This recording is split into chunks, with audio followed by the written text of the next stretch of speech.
Bora lá, nação! Mídia esportiva traz todos os detalhes da vitória do Flamengo em cima do Botafogo da Paraíba por 4-2.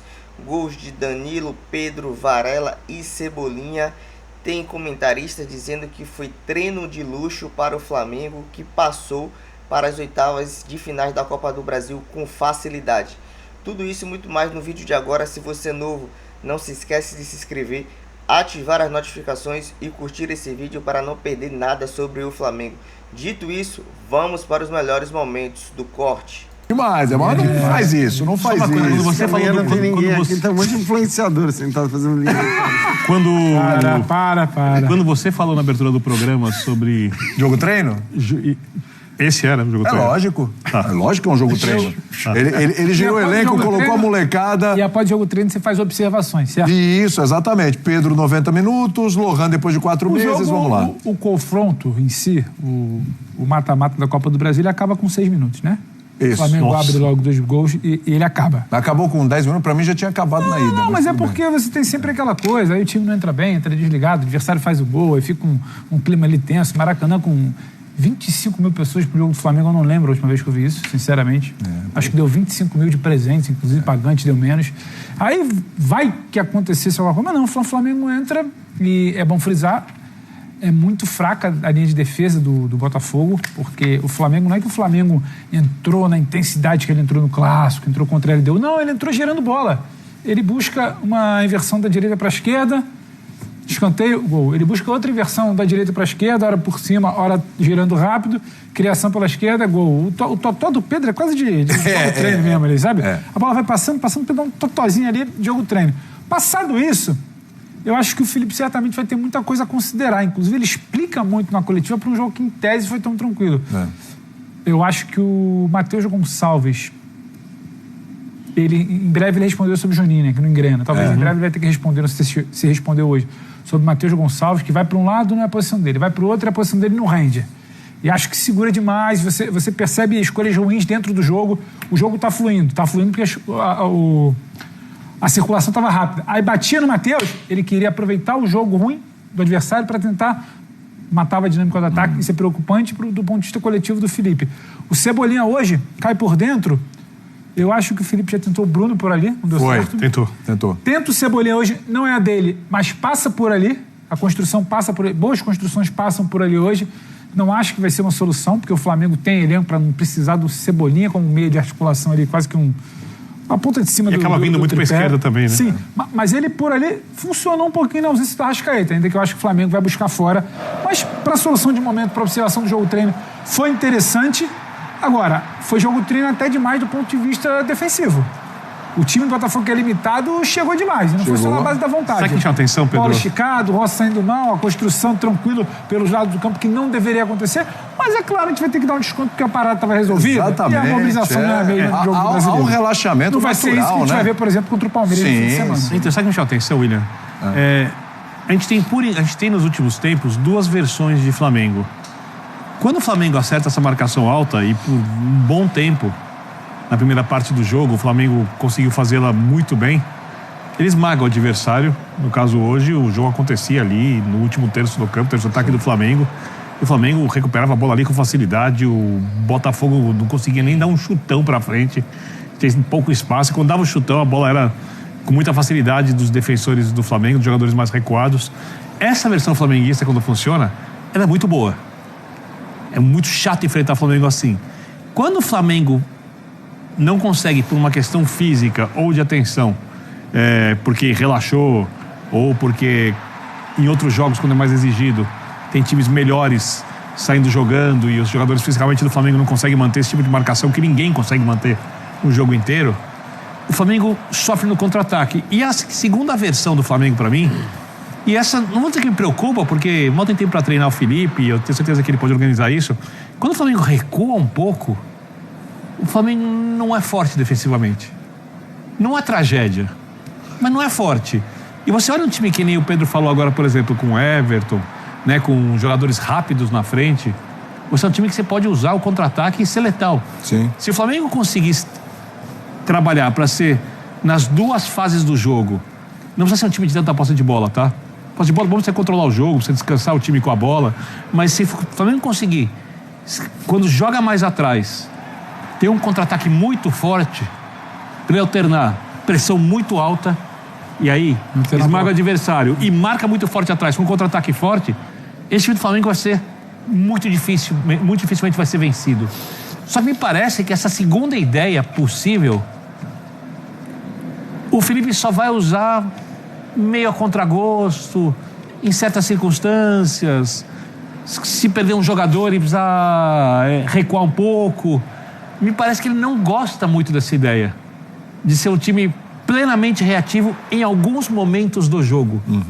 Né? Um time com 2 extremos, muito agressivo ou muito reativo. Mas não era o caso para hoje, né, Birner? Vamos falar a verdade. Mas eu não tô pensando só em hoje. Então, mas assim, a verdade é... Pensei no jogo com o Botafogo também. Acho que assim, jogar avaliação tática de um jogo como o de hoje não cabe muito num jogo como esse, num calendário como o nosso. Pela facilidade que o jogo... É isso. Né? 4 minutos do segundo tempo estava 4-1. Exato, exato. 7 minutos estava 3-0 no agregado. É um jogo contra um time da Série C. Eu acho que assim, não dá para exigir nada e nem devemos exigir nada de um time nessa condição, num calendário como o que a gente tem. A grande notícia pro Flamengo é uma só. Conseguiu poupar, porque o Felipe que me perdoe, ele poupou, obviamente. Claro que poupou. Claro que poupou, eles têm um certo reserva de falar poupei e tal, né? E poupou, tá de parabéns. É isso. Poupou todo mundo, levou o jogo como se fosse... É claro que é terrível você tomar 12 chutes no gol e tomar 2 gols de um time da Série C. Mas acho não que também, importa. acho também que o relaxamento do jogo resolvido também leva isso. É isso. Nesse contexto, não importa nada disso. O que importa é, com 7 minutos de jogo, ele estava classificado e poupou todo mundo pensando num jogo que aí sim é um jogo muito grande e importante contra o Palmeiras. E deu minutagem para quem precisava também, Pedro, o tempo todo. O Arrascaeta entrou no segundo tempo, não tinha jogado outro jogo. O Arrascaeta entrar, eu consigo entender. Sim. O Pedro jogar os 90 é que eu acho que talvez ele tivesse que ouvir o Felipe, porque também pode ter uma explicação. Tem que ter, né, Pedro? Porque na coletiva anterior o Felipe falou que o Pedro não estava fisicamente. Assim como eu acho que o Arrascaeta entrar hoje, poupou o Arrascaeta no fim de semana e jogou hoje. Acho que não. Acho que o Arrascaeta hoje tem muito a ver com o jogo treino. Joga pra rodar. Sim, é isso que eu falei, pra dar minutagem. O Pedro é que talvez eu acho que numa dessa você estica pra querer fazer um gol, pra querer fazer um quinto, não sei. Mas pode ser acho que não é pelo gol, né, viu, Pedro? Eu acho que, assim, é uma avaliação de que pra ele era bom jogar. Aliás, é o primeiro, se eu não me engano. E talvez uma indicação... Desde que voltou. 90 minutos é a primeira vez. E talvez uma indicação de que ele não comece jogando. Aí não sei, não é informação. É que ele não comece jogando. Mas é uma coisa para ser cogitada. Sim, em algum momento. Porque talvez vamos avaliar a recuperação depois de 90 e ele comece. Não sei. Mas num jogo menos exigente, a participação maior. Pode ser isso. Se o Flamengo de 1º de maio a 1º de junho. Se é um Pedro pressionando, ele tem 10 partidas. Então, 1º de maio, 1º de junho, 10 partidas. Tem mais 2, né? Final de semana e semana que vem. Então, é muito difícil chegar em algum momento em 10 partidas e com um placar de 4-1, com 4 minutos do segundo tempo, não correr um relaxamento, não levar uma bola longa. Cara, é impossível. Sem a quantidade, tanto que o torcedor respondeu. A resposta está na arquibancada. Você pega o Flamengo com 25 mil pessoas. Isso eu não lembro. Isso é inconcebível. É inconcebível para a marca, para o clube, para aquilo que ele representa. Então a sugestão, né, a nova diretoria do CBF que vai ser formada, eu não sei quem vai mandar, mas tem bastante gente lá para isso. Sim, a gente poderia até esta fase, as oitavas vão começar. Oitavas, então significa que tem 16 clubes. É uma fase mais difícil no futebol brasileiro. Em outras ligas, quando você tem 16, você ainda tem grandes jogando contra minúsculos. No futebol brasileiro, você tem um outro tipo de confronto. Então não dá para fazer o que eu vou dizer aqui, mas até esta fase aqui, daria para jogar em partida única. Você elimina algumas dobras. Porque é o seguinte, Flamengo vai jogar contra o Botafogo da Paraíba fora de casa. Jogo único. O que isso faz? Isso transforma este primeiro jogo num jogo decisivo. Então, o clube que vai jogar precisa tratar a partida mais seriamente, senão ele dança e cai fora da Copa do Brasil. Para o adversário, é aquele jogo e é na casa dele, porque o time de menor divisão recebe o de maior divisão. Mas isso aumenta a chance do time menor passar e a CBF prefere ter os times grandes na fase decisiva. Então é o seguinte, se eu como entidade vou direcionar clube, Também já é um negócio... 2 jogos. Mas ainda assim, Fortaleza caiu, Grêmio caiu. O que eu acho é que, na verdade, em geral, você tem... Esse ano a gente não... Palmeiras e Ceará. Sim. Eu acho que o que acontece é que muitas vezes nessa fase você já tem confronto de 2 times de primeira divisão. Mas e dá aí pra talvez fazer isso... Dá pra fazer. Sim, porque é o seguinte, o calendário não comporta. Então o que não dá é pro Flamengo... Sabe, voltemos pro estadual. O que não dá é pro Flamengo e qualquer outro time, e isso acontece com outras equipes, jogarem de 1º de maio a 1º de junho 10 partidas. Você tem ali um pouco, 31, 32 dias e 10 partidas. Você imagina, um dia antes, um dia depois, o dia do jogo, você elimina qualquer possibilidade de se pensar. Você não pensa, você executa e executa mal e viaja. E tem que viajar pela Libertadores, tem que viajar pela Copa do Brasil, você viaja pelo Brasileiro. Nós temos que ter o calendário mais inteligente e racional do mundo. E nós temos justamente o inverso, que é o pior. Então é o seguinte, cara, elimina esta volta até as oitavas. Das oitavas em diante, faz ir de volta. Mas claro que quem compra os direitos, a gente fala de televisão, quer mais jogos. Porém, é o seguinte, quando você tem um jogo mais importante, ele dobra a tua audiência. Eu tô quase achando que isso aí é sexo dos anjos. A gente vai sempre falar isso. Mas não, precisa entender que tem que valorizar o produto, que tá lá no... Não, é só pra... E acho que a gente precisa tratar... Citar pra nova diretoria que não vai fazer isso. A gente precisa parar também de tratar essa situação dos 10 jogos em maio como atípico. Porque isso agora, infelizmente, está instituído no calendário. Como a gente não acompanha o calendário internacional, em 24 teve competição, em 25 tem competição, em 26 tem competição, em 27 o calendário para a Copa do Mundo Feminina, em 28 tem competição, em 29 tem competição, em 30 tem competição. Então, assim, não é algo atípico. A partir de agora, o calendário brasileiro ele vai acelerar, esticar, arrebentar todo mundo até o final de maio para parar em junho. Aí ele volta em julho. Então, isso precisa ser. Só para explicar: claro. Mundial de Seleções. Não, Copa América 24, Mundial de Clube Feminino, 25, Copa do Mundo 26, Mundial Feminino 27, Copa América 28, Mundial de Clube 29. Então, começa o ciclo todo de novo. Né? E essas competições tem que parar mesmo para elas. Nada justifica você jogar um Mundial aqui no Brasil. E continuar jogando o Campeonato Brasileiro. Até porque os campos serão ocupados. E para quem não entende, Calçado, só para explicar como seria mais interessante o futebol, se a gente tem um calendário alinhado com os calendários europeus, a gente, quando tem férias dos jogadores aqui, a gente poderia assistir esses campeonatos quando não tem futebol aqui. Sim. Então, em vez de ver a copinha, em vez de ficar vendo o início de estadual, de repente, e puxado para o começo do tempo do ano, a gente poderia ver o Mundial de Seleções, o Mundial de Clubes, o Mundial Feminino, a Copa América. A lógica do mundo inteiro é assim. Ou seja, você preenche com uma coisa diferente e interessante quando os clubes não estão jogando e os clubes são preservados, a não ser os que seriam jogadores convocados, seriam arrebentados na volta. Mas os clubes, teriam mesmo mais de férias. A gente vai para outro assunto, mas assim, um mês atrás, eles apoiavam tudo que a CBF fazia, tanto que votaram todos no Edinaldo. Isso. Um mês, 30 dias depois, eles largaram a mão do Edinaldo, como se não existisse. As federações também abandonaram o Edinaldo. Ele não existe, ele foi sozinho para casa. Isso deve ter ele deve ter se sentido muito mal. Porque ele se achou o máximo e a hora que viu ele estava sozinho, né? E agora os clubes estão cheios de reivindicações. Eu não consigo entender isso, porque elas surgiram em 30 dias. Você não consegue? Elas por que não foram feitas por Edinaldo? Calçade, em março, não é que os clubes votaram no Edinaldo. Em março, as principais lideranças de bloco das ligas fizeram campanha. Ligaram, se reuniram, pediram votos. Houve um movimento por uma unanimidade. Em maio, eles querem convencer a gente que é uma ruptura porque eles não aguentam mais esse sistema. É muito difícil. Para outra. Eu concordo. Eu acho que a confirmação da eleição do Chalde, Samir Chalde como presidente no domingo, é uma vitória do sistema, sim.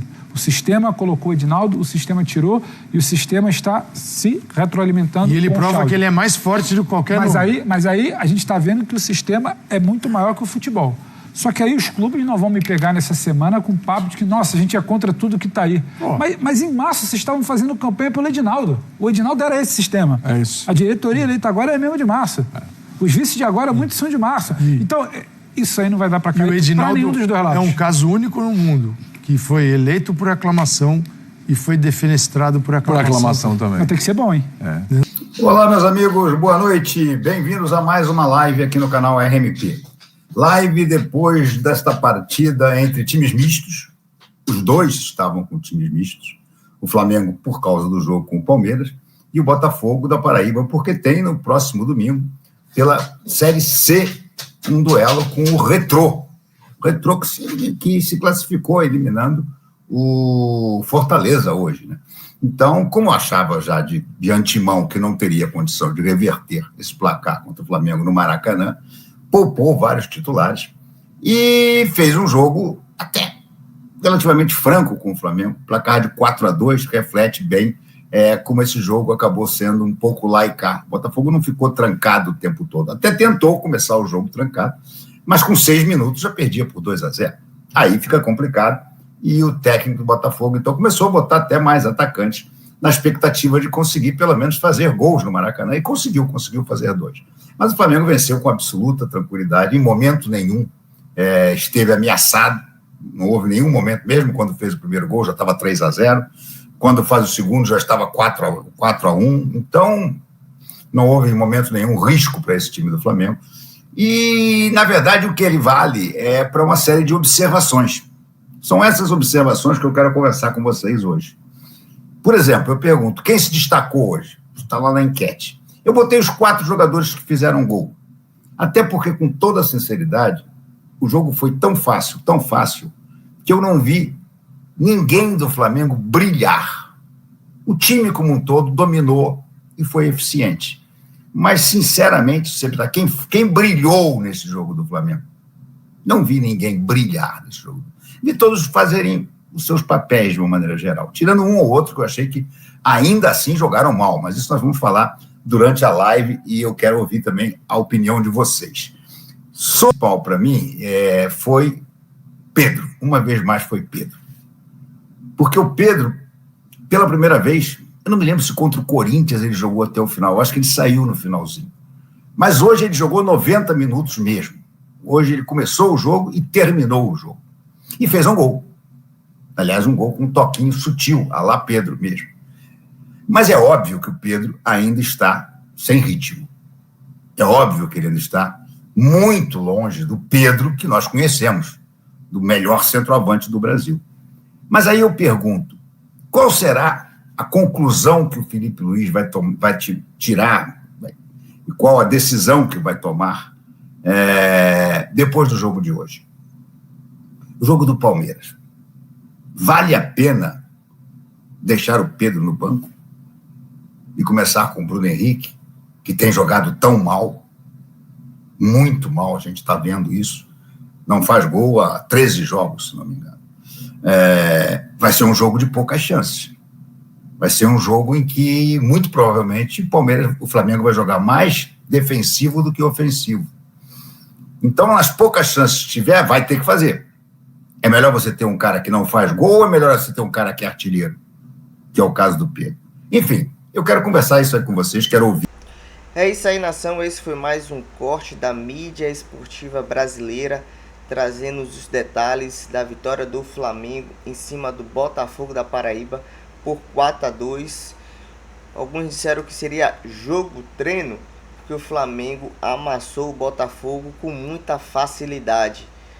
Gol de Pedro, Cebolinha, Varela e Danilo. Flamengo aí que entrou com o seu time misto, reserva praticamente, e conseguiu dar essa goleada. O que assustou realmente foi o público, 25 mil pessoas presentes no Maracanã. O Flamengo que tem uma média mínima de 50 mil torcedores no Maracanã. Isso resultou que o Flamengo mostrou que era um jogo treino, por assim dizer, pois por isso que ele poupou Felipe Luiz, apesar de não confirmar que ele poupou, dizer que não gosta de poupar, mas ele poupou, isso é óbvio e claro. O que ficou estranho realmente foi Pedro jogar o jogo todo, desde o retorno dele ao futebol, após a sua lesão ao Flamengo, ele não tinha jogado um jogo todo. Então, estranho, porque provavelmente Felipe Luiz o poupe, ou deu ritmo de jogo para ele pegar o Palmeiras. Jogo mais importante até então, porque o Flamengo está brigando ali a liderança contra o Palmeiras. E então o Flamengo precisa muito ganhar do Palmeiras fora de casa. Será que ele vai entrar com Bruno Henrique, Juninho? E por falar também em Michael, que um jogo fácil, um jogo que ele podia ali voltar ao seu bom futebol, ter credibilidade, ter confiança, fazer gol, ele ainda não conseguiu voltar a ser o robozinho que a torcida, a massa, a nação conhece. E aí tá a especulação da mídia que ele pode voltar para o time árabe. Ele pode ir para a Arábia, ser negociado juntamente aí com o Flamengo. Você gostou do Flamengo em campo hoje? Quem foi seu melhor jogador? Difícil, né? Um jogo fácil, onde zagueiro lateral fez gol, mostrou a fragilidade do Botafogo da Paraíba. Se você gostou do vídeo, se inscreve no canal, ativa as notificações. Se você concorda, discorda, também expresse suas opiniões nos comentários. Dito isso, até as próximas notícias do Flamengo. Abraço, nação!